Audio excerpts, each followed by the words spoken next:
Hey YouTube, what's up?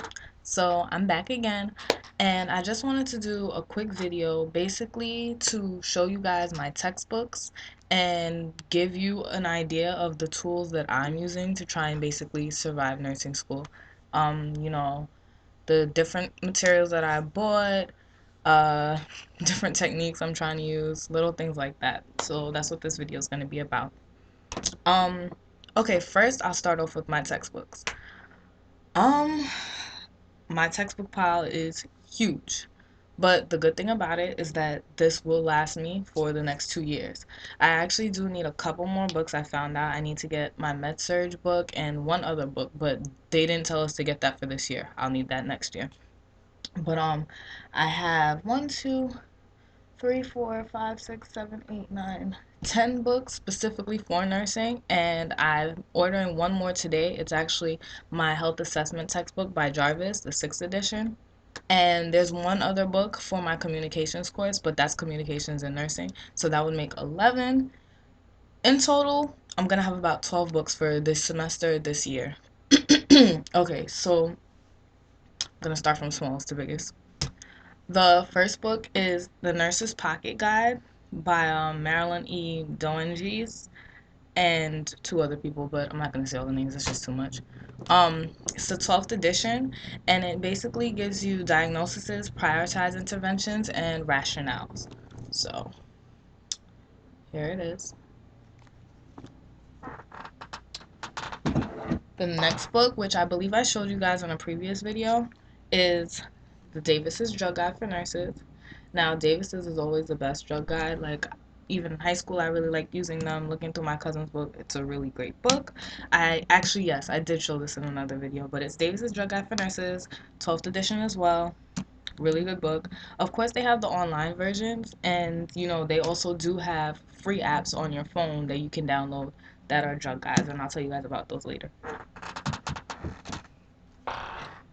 The laboratory diagnostic test with nursing implications. It's the 4th edition, and it's also a Davis's book.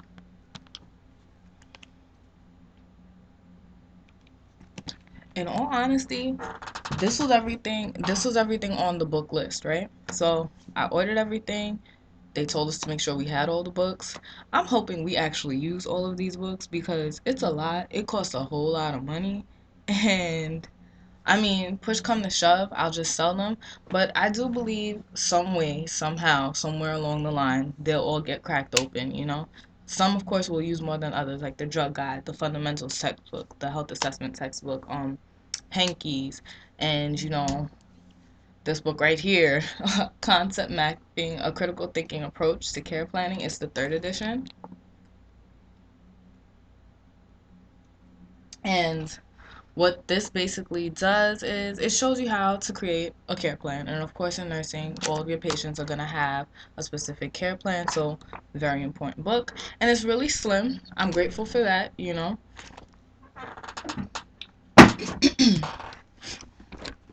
The next book is Nursing Diagnosis, Application to Clinical Practice. It's the 13th edition by Linda Hual Carpenito Moye. It's a Lippincott Wilkins book. Yeah, this book is, a bit thicker. It's not the biggest book I have, but, it's a bit thicker, a bit weightier. Oh, stuff is falling. Okay, so the next book is Nursing Care Plans and Documentation. It's the 5th edition, again, by Carpenito Moye, Lippincott Wilkins.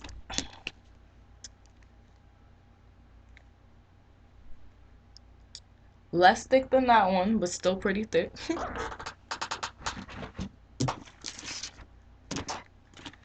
This one is Taylor's Clinical Nursing Skills, A Nursing Process Approach. It's the 3rd edition by Pamela Lynn.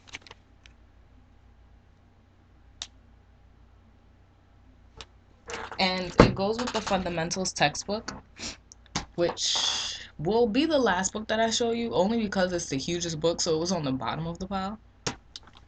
Okay, so this is the second pile now. This is Tabor's Cyclopedic Medical Dictionary, and it's the 21st edition. So this book was actually the only book that I could say I might not have needed. It was recommended, but it wasn't required. But of course, you know, why not just get the recommended at this point if I'm getting everything else anyway?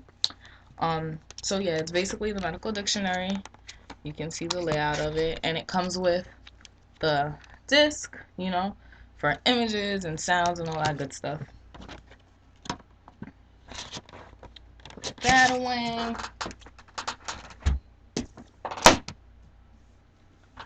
This is the NCLEX review book. And of course, we all know we will always need to, you know, study NCLEX questions, because at the end of all this, that's what we want to do: take our boards and pass them. So it's the Davis's Q&A for the NCLEX RN exam, by Kathleen A. Ullman, and it's the no, doesn't have an edition. But basically, what I'm doing with this is I'm trying to do 10 questions every night from this book, and the way they divide it up is by section. So you know, like chapter 5 is safe and effective care environment management of care. Chapter 6 is, you know, safety and infection control, fundamental concepts of nursing. So as you get to these things in your nursing courses and your lectures and whatever, just do the NCLEX questions that coincide with it. You know, it's an easy way to knock them out. You don't have to wait till the last minute. You don't have to wait till 2 years from now when you're gonna, you know, sign up for your boards and you're ready to take them and now you're trying to cram. Just do 10 questions every night, because in all honesty, NCLEX is like the SAT, in the sense of you never really know exactly what to study for it. You kind of just gotta, you know, go with the flow. So the best thing you can do is learn how to properly answer the questions, learn how to eliminate, you know, the best choice, the next best choice, the answer that can't possibly be, and then the one that, you know, you just know it's not gonna work. So the best way to pass boards, from what I've heard from other nurses that have taken it from the LPN NCLEX to the RN one, just do as many questions as possible all the time. Take time out of your day. You know, if you're just sitting around after you finish reading, you ate or something, just knock 10 questions out. Do 5 in the morning, 5 at night. Anything can help you, you know? Of course, we all know about the infamous Henke's book, which I've definitely shown you guys. And Henke's is great. Like I said in one of my earlier videos, I really do love this book because it breaks everything down so well, and it gives you 100 and trillion, billion, gazillion different examples, different questions for you to keep practicing. And practice, practice, practice, practice, practice makes perfect.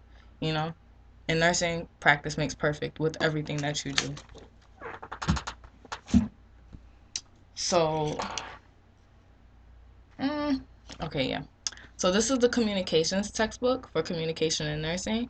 It's a different course outside of it, but outside of my regular nursing courses, but it still correlates, so you know. It's the 7th edition by Julia Bowser Riley. I honestly have not even looked through this book yet because I have to read chapters 1 to 3 for class next week, but I've been focusing on my nursing classes because I have them first. So I'll let you know how this book is later on, you know, if I find anything relevant about it, honestly, which I'm sure you will. But yeah, I just haven't looked at it yet. Just got it yesterday. I rented it from the bookstore because I was not buying this book. No disrespect to, you know, Miss Riley, but I spend enough money on books already.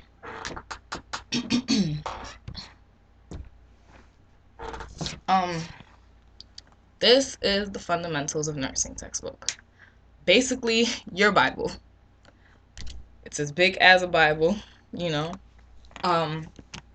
Fundamentals of Nursing, The Art and Science of Nursing Care is the 7th edition. This is another book that I love. Now, it is huge, so I do not carry this around. I don't carry it with me to class. What I do is usually I'll read my chapters in my room, make an outline. That's one of my techniques. I make an outline of the chapter, so that way I have it broken down. And by the time we get around to studying for tests and stuff, I have the outline. I can just go off of that. If I do need to refer back to the book and everything that I've highlighted in it, I definitely can. But I try to make detailed, really good outlines so I don't have to keep going back, you know, because carrying this around 24/7 will break your back, you know. So those are all the books so far. Again, I'm waiting on my 6th edition Jarvis. Yeah, 6th edition Jarvis health assessment book. And yeah, that's about it. Now this video is actually getting a little bit too long, so I'm gonna do another video basically showing you guys what I use every day to study, what I bring to class with me, how I'm trying to stay organized, because I actually had to alter, my organization techniques from 2 years ago, especially when I first started college. I had one way, and I realized that way is not going to work. So, coming up with a new one, still tweaking it, it's the beginning of the semester. I'm going to see how it works out. But yeah, so look out for that video, basically showing you guys what I used to prepare for my classes every day, the day-to-day type stuff. All right, so see you guys later.